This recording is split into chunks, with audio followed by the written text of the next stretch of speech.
So congratulations, you've completed the course. You now know how to prepare an engaging online lesson plan. You know how to differentiate well among your students online and how to ensure their equal participation. However, where do I go from here? What are the next steps? So we know theoretically what we need to do, but how do we apply this? Well, I'm going to tell you right now what are your next steps in order to make sure that you can do this in class. So we just have 4 steps we want to do from now on. First thing, what I need you to do is to prepare a new online lesson plan. So what you can do here is you can get an already existing lesson plan if you want for a lesson that you've previously taught, or you can just prepare something from scratch. Pick one of the lessons that you might be teaching next year and prepare an online lesson plan for it.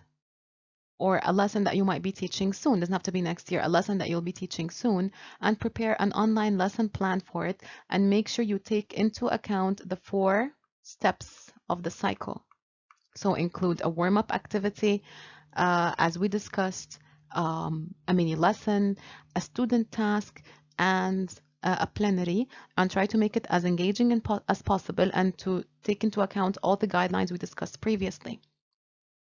The second thing is to make sure that in your lesson plan, you have a method, as we agreed in the last lecture, a method for equal participation. So whether you're going to use the wheel of names, the student list, the raise my hand option, what are you going to do? Just plan it there. Write it there in your plan, how you're going to ensure that all your students participate. Number 3 is to include a lot of differentiated activities. So after you're done with your lesson plan, go back to the student task, which is the most important task, and provide a number of differentiated activities there. You can also do something other than this if it's too difficult. You could just start with going through your plan and make sure that the whole lesson plan agrees to different types of learning styles. There are more than one way.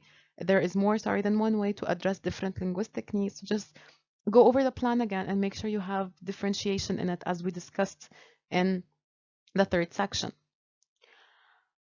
Finally, once you are done, you've made your lesson plan, you've implemented it in class, and you've actually seen the amazing results. You have tasted how engaging your lesson can really be. Take it as a target from now on. Every 2 weeks in your class, use a new tool. And this is something that makes your class really creative and keeps your students on their feet, as we said. And it helps you eliminate boredom. So maybe start with, let's say, Nearpod. After a couple of weeks, use another formative assessment, use quizzes. Maybe after 2 weeks, experiment with another formative assessment technique, which is maybe Kahoot. After 2 weeks, try making student presentations. Maybe after a couple of other weeks, use emails, and so on. I've given you an unlimited number of tools throughout the previous lecture. So let's go over them and see what new tools you can implement every 2 weeks to kind of keep your classes fun. That was it. Thank you guys so much for taking the course. I hope I've given you all the necessary tools that you can start to use in your class to make it a bit more engaging.